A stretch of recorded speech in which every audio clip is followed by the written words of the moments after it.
ओम शांति। आज 9 मार्च 2026 आज की साकार मुरली के अनमोल मधुर महावाक्य सुनेंगे। मीठे मीठे बाबा के मीठे बच्चे, जैसे बाप का पार्ट है सर्व का कल्याण करना, ऐसे बाप समान कल्याणकारी बनो। अपना और सर्व का कल्याण करो। जैसे बाप का पार्ट है सर्व का कल्याण करना, ऐसे बाप समान कल्याणकारी बनो। अपना और सर्व का कल्याण करो। प्रश्न है, बच्चों की किस एक विशेषता को देख बाप दादा बहुत खुश होते हैं? उत्तर है, बाबा कहते गरीब बच्चे बाबा के यज्ञ में 8 आना 1 रुपया भेज देते। कहते हैं, बाबा इसके बदले हमको महल देना। बाबा कहते, बच्चे यह 1 रुपया भी शिव बाबा के खजाने में जमा हो गया। तुमको 21 जन्मों के लिए महल मिल जाएंगे। सुदामा का मिसाल है ना। बिगर कोड़ी खर्चा तुम बच्चों को विश्व की बादशाही मिल जाती है। बाबा गरीब बच्चों की इस विशेषताओं पर बहुत खुश होते हैं। गीत है, तुम्हें पाके हमने सारा जहां पा लिया। ओम शांति। मीठे मीठे बच्चे समझते हैं कि बाबा से अभी बेहद का वर्षा ले रहे हैं। बच्चे कहते हैं कि बाबा आपकी श्रीमत अनुसार हम आपसे फिर से बेहद का वर्षा पा रहे हैं। नई बात नहीं है, बच्चों को नॉलेज मिली है, जानते हैं सुख धाम का वर्षा हम कल्प कल्प पाते रहते हैं। कल्प कल्प 84 जन्म तो लेने पड़ते हैं। बरोबर हम बेहद के बाप द्वारा 21 जन्मों का वर्षा पाते हैं, फिर धीरे धीरे गंवाते हैं। बाप ने समझाया है, यह अनादि बना बनाया खेल है। तुम बच्चों की खातरी होती जाती है, ये भी जानते हो। ड्रामा में सुख बहुत है। बाबा कहते, पिछाड़ी में आकर रावण द्वारा दुख पाते हैं। अभी तुम अर्जुन थोड़े हो, आगे चलकर बहुत वृद्धि होती जाएगी। मनुष्य से देवता बनते हैं। जरूर दिल में समझेंगे, हम कल्प कल्प बाप से वर्षा पाते हैं। कल्प कल्प हम बाप से वर्षा पाते हैं। जो जो आकर नॉलेज लेंगे वह समझेंगे। अब ज्ञान सागर बाप द्वारा सृष्टि के आदि मध्य अंत की नॉलेज पाई है। सृष्टि के आदि मध्य अंत की नॉलेज ज्ञान सागर बाप द्वारा पाई है। बाप ही ज्ञान का सागर पतितों का पावन बनाने वाला है, अर्थात मुक्ति जीवन मुक्ति में ले जाने वाला है। ये भी तुम अभी जानते हो। गुरु तो बहुतों ने किए हैं ना। आखिरी इन गुरुओं को भी छोड़कर आकर नॉलेज लेंगे। गुरुओं को भी छोड़कर आकर नॉलेज लेंगे। बाबा कहते, तुमको भी अभी ये नॉलेज मिली है, जानते हो। इससे पहले अज्ञानी थे। सृष्टि का चक्र कैसे फिरता है, शिव बाबा ब्रह्मा विष्णु शंकर कौन है, ये कुछ भी नहीं जानते थे। बाबा कहते, अब मालूम पड़ा है कि हम विश्व के मालिक थे, तो तुम्हारी बुद्धि में बड़ा अच्छा नशा चढ़ा रहना चाहिए। बाप को और सृष्टि चक्र को याद करते रहना चाहिए। अलफ और बे बाप समझाते हैं, इनसे पहले तुम कुछ नहीं जानते थे। कुछ नहीं जानते थे ना। सारी सृष्टि कि मनुष्य मात्र ने बाप को ना रचना के आदि मध्य अंत को जानते थे। ना बाप को न उनकी रचना को जानते थे सारी सृष्टि के मनुष्य मात्र, ना बाप को ना रचना के आदि मध्य अंत को जानते थे। बाबा कहते अभी तुम शूद्र से ब्राह्मण बने हो। बाप सब बच्चों से बात कर रहे हैं। कितने ढेर बच्चे हैं, सेंटर्स कितने हैं। अभी तो सेंटर्स खुलेंगे तो बाप समझाते हैं। आगे तुम कुछ नहीं जानते थे, अब नंबर वार पुरुषार्थ अनुसार जान चुके हो। ये भी जानते हो अभी हम बाप द्वारा पतित से पावन बन रहे हैं। और तो पुकारते रहते हैं तुम हो गुप्त। ब्रह्मा कुमार कुमारी कहते हैं परंतु समझते नहीं कि इन्हों को पढ़ाने वाला कौन है। शास्त्रों में कहाँ लिखा हुआ है, नहीं है। वही गीता के भगवान शिव ने आकर बच्चों को राजयोग सिखाया। ये तुम्हारी बुद्धि में आता है ना। गीता भी तुमने पढ़ी होगी, ये भी अभी समझते हो। ज्ञान मार्ग बिल्कुल अलग है। विद्युत मंडली से जो शास्त्र आदि पढ़कर टाइटल लेते हैं, शास्त्र आदि पढ़कर टाइटल लेते हैं, वे सब भक्ति मार्ग के शास्त्र हैं। ये नॉलेज उन्हों में है नहीं। ये तो बाप ही आकर रचना के आदि मध्य अंत की नॉलेज देते। बाबा कहते ये तो बाप ने आकर तुम्हारी बुद्धि का ताला खोला है। तुम जानते हो आगे हम क्या थे, अब क्या बने हैं। बुद्धि में सारा चक्र आ गया है। शुरू में थोड़े ही समझते थे, दिन प्रतिदिन ज्ञान का तीसरा नेत्र अच्छी तरह खुलता जाता है। ये भी किसी को पता नहीं कि भगवान कब आया, वो कौन था जिसने आकर गीता का ज्ञान सुनाया। तुम बच्चे अभी जान गए हो, बुद्धि में सारे चक्र का ज्ञान है। कब से तुम हार खाते हो, कब से हम हार खाते हैं, कैसे वाम मार्ग में जाते हैं, कैसे सीढ़ी उतरते हैं, ये चित्र में कितना सहज समझाया हुआ है। 84 जन्मों की सीढ़ी है, कैसे उतरते हैं फिर चढ़ते हैं। पतित पावन कौन है, पतित किसने बनाया, ये तुम अभी जानते हुए तो सिर्फ गाते रहते हैं। पतित पावन ये थोड़े ही समझते हैं कि रावण राज्य कब से शुरू होता है, पतित कब से बने। यह नॉलेज है ही आदि सनातन देवी देवता धर्म वालों के लिए। बाप कहते हैं मैंने ही आदि सनातन देवी देवता धर्म की स्थापना की। ये वर्ड की हिस्ट्री ज्योग्राफी बाप के सिवाय कोई समझा ना सके। तुम्हारे लिए जैसे कि कहानी है। बाबा कहते कैसे राज्य पाते कैसे गंवाते, वह हम हिस्ट्री ज्योग्राफी पढ़ते हैं। यह है बेहद की बात, हम 84 का चक्र कैसे लगाते। हम विश्व के मालिक थे, फिर रावण ने राज्य छीना। ये नॉलेज बाप ने ही दी थी, ये नॉलेज बाप ने ही दी है।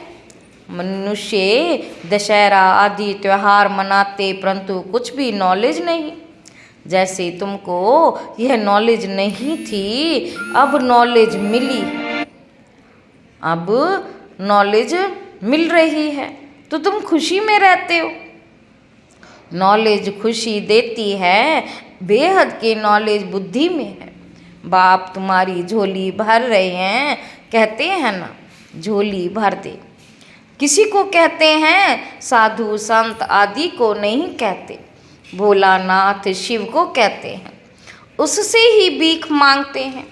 तुम्हारा तो अब खुशी का पारावार ही नहीं। तुमको बहुत खुशी होनी चाहिए, बुद्धि में कितनी नॉलेज आ गई है। बेहद बाप से बेहद का वर्षा मिलता है। तो अब अपना और दूसरों का भी कल्याण करना है, सबका कल्याण करना है। आगे तो एक दो का अकल्याण ही करते थे, क्योंकि आसुरी मत थी। अभी तुम श्रीमत पर हो तो अपना भी कल्याण करना है। बाबा कहते तुम्हारी दिल होती है। ये बेहद की पढ़ाई सब पढ़े, सेंटर्स खुलते जाएं। कहते हैं बाबा प्रदर्शनी दो, प्रोजेक्टर दो, हम सेंटर खोलें। हमको जो नॉलेज मिली है, जिससे बेहद की खुशी का पारा चढ़ा है, औरों को भी अनुभव कराएं ड्रामा अनुसार, ये भी पुरुषार्थ चलता रहता है। बाप आया है भारत को फिर से स्वर्ग बनाने। तुम जानते हो हम आगे नरकवासी थे, अब स्वर्गवासी बन रहे। ये चक्र तुम्हारी बुद्धि में सदैव फिरता रहना चाहिए, जिससे सदैव तुम खुशी में रहो, औरों को समझाने का भी नशा रहे। हम बाप से नॉलेज ले रहे हैं। तुम्हारे और बहन भाई जो नहीं जानते हैं, उन्हों को भी रास्ता बताना तुम्हारा धर्म है। जैसे बाप का पार्ट है सबका कल्याण करना, वैसे हमारा भी पार्ट है सबका कल्याण बने, सबका कल्याणकारी बने। बाबा ने कल्याणकारी बनाया है तो अपना भी कल्याण करना है, औरों का भी कल्याण करना है। बाप कहते हैं तुम फलाने सेंटर पर जाओ, जाकर सर्विस करो। एक जगह बैठ सर्विस नहीं करनी है। जितना जो होशियार है उतना उनको शौक होता है जाकर हम सर्विस करें। फलाना नया सेंटर खुला है, ये तो जानते हैं कौन कौन सर्विसेबल है, कौन कौन आज्ञाकारी वफादार फरमानबरदार हैं। अज्ञान काल में भी कपूत बच्चों पर बाप नाराज होते हैं। ये तो बेहद का बाप कहते मैं बिल्कुल साधारण रीति समझाता हूँ, इसमें डरने की कोई बात ही नहीं। यह तो जो करेगा सो पाएगा, श्राप या नाराज होने की बात ही नहीं है। बाप समझाते हैं क्यों नहीं अच्छी सर्विस कर अपना भी और दूसरों का भी कल्याण करते। जितना जो बहुतों का कल्याण करते उतना बाबा भी खुश होते हैं। बाबा कहते जो दूसरों का बहुतों का कल्याण करते उतना बाबा भी खुश होते।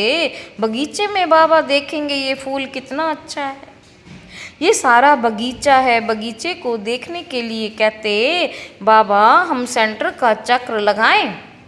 कैसे कैसे फूल हैं, कैसे सर्विस कर रहे हैं, जाने से मालूम पड़ता।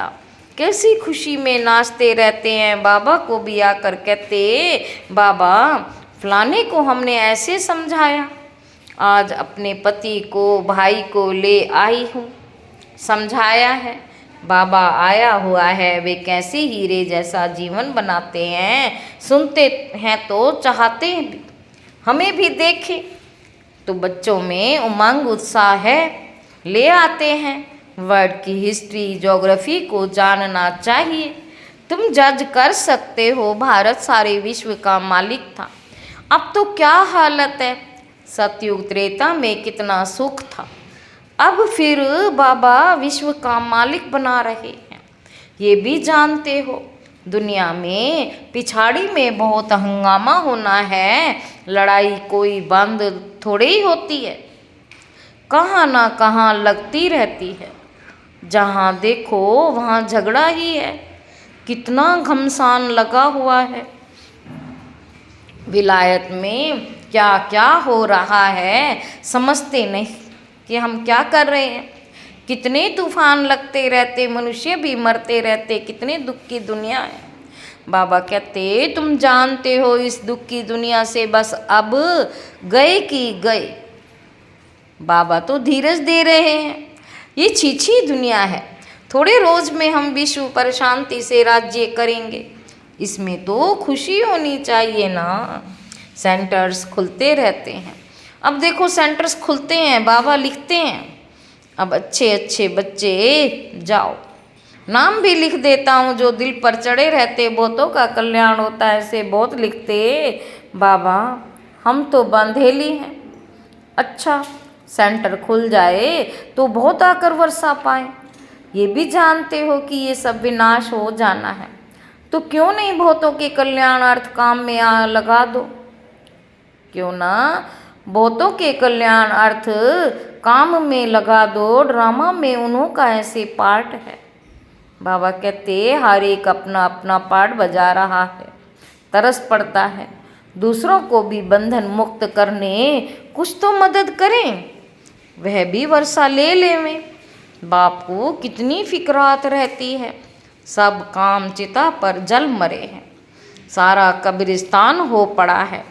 कहते भी हैं अल्लाह आकर कब्रिस्तान से जगाए सबको ले जाते हैं। अल्लाह आकर कब्रिस्तान से जगाए सबको ले जाते हैं। बाबा कहते तुम अभी समझते हो रावण ने कैसे हराया, आगे थोड़ी समझते थे। हम जोहरी लखपति हैं, इतने बच्चे हैं, नशा तो रहता है ना, अभी समझते हैं हम पूरे पतित थे। भल पुरानी दुनिया में कितने भी लखपति करोड़पति हैं, परंतु ये सब है कोड़ी मिसल। अब गए कि गए। माया भी कितनी प्रबल है। बाप कहते हैं बच्चे सेंटर्स खोलो, बहुतों का कल्याण हो जाएगा। गरीब जल्दी जागते हैं, धनवान जरा मुश्किल जगते हैं। गरीब जल्दी जागते हैं, धनवान जरा मुश्किल जागते हैं, अपनी खुशी में ही मस्त रहते हैं। माया ने एकदम अपने वश में कर लिया है, समझाने से समझते भी हैं, परंतु छोड़ें कैसे। डर लगता है कि इन्हों मुआफिक सब छोड़ना पड़ेगा, तकदीर में नहीं है तो चल नहीं सकते। जैसे कि छुटकारा पाना ही मुश्किल है, उस समय वैराग्य आता है। बरोबर छी दुनिया है, फिर वहाँ की वहाँ रही। कोटों में कोई निकलते हैं, बॉम्बे में सैकड़ों आते हैं। कोई को कोई रंग लगता है, कोई कोई को रंग लगता है। समझते हैं भविष्य के लिए कुछ बना ले में, कोड़ी बदले हमको हीरा मिल जाएगा। कोड़ी बदले हमको हीरा मिल जाएगा। बाप समझाते हैं ना, बैग सारा ट्रांसफ़र करो स्वर्ग में, वहाँ 21 जन्म के लिए तुमको राज्य भाग्य मिलेगा।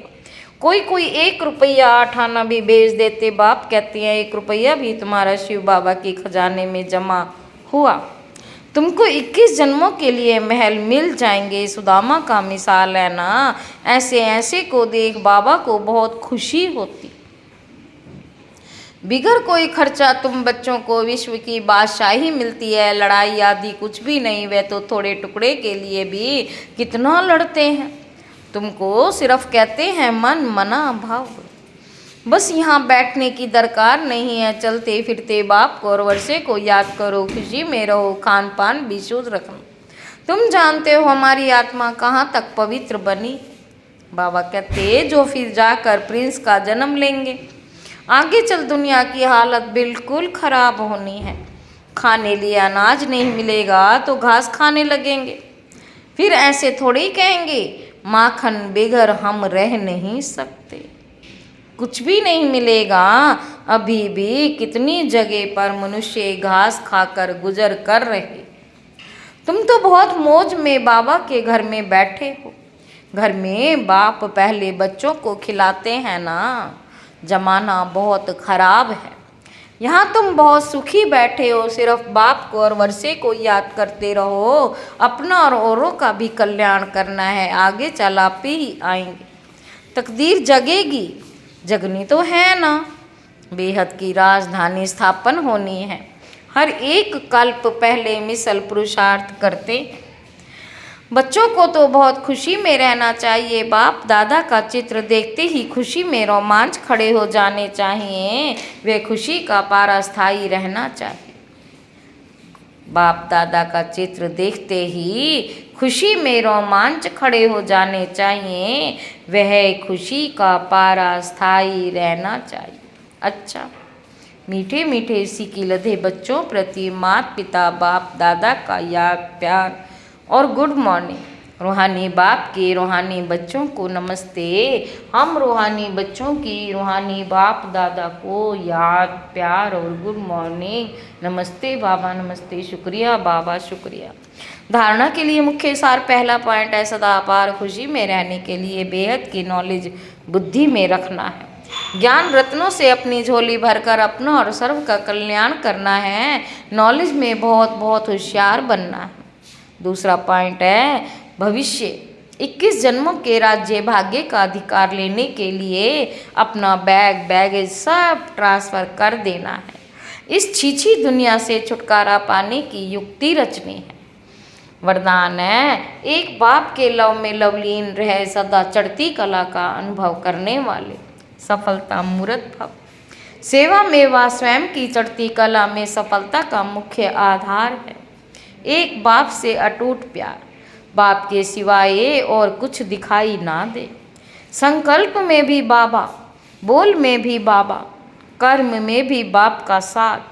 ऐसी लवलीन आत्मा एक शब्द भी बोलती है तो उसके स्नेह के बोल दूसरी आत्मा को भी स्नेह में बांध देते हैं। ऐसे लवलीन आत्मा का एक बाबा शब्द ही जादू का काम करता है, वह रूहानी जादूगर बन जाती है। स्लोगन है, योगी तो आत्मा वह है जो अंतर्मुखी बन लाइट माइट रूप में स्थित रहता है। ये अव्यक्त इशारे निश्चय के फाउंडेशन को मजबूत कर सदा निर्भय और निश्चिंत रहो। सदा निर्भय और निश्चिंत रहो। आपको जो भी ड्यूटी मिली हुई है उसमें सदा एक्यूरेट रहो। जो ड्यूटी पर एक्यूरेट रहता हो उसको सभी ईमानदार व फेथफुल की नज़र से देखते हैं। यहाँ भी जो एक्यूरेट सेवा पर रहते वही बाप के फेथफुल हैं। एक होता है बाप में पूरा फेथ, दूसरा है बाप के साथ सेवा में भी फेथफुल। ऐसे फेथफुल निश्चय बुद्धि बच्चे सदा विजयी और निश्चिंत रहते हैं। अच्छा, ओम शांति।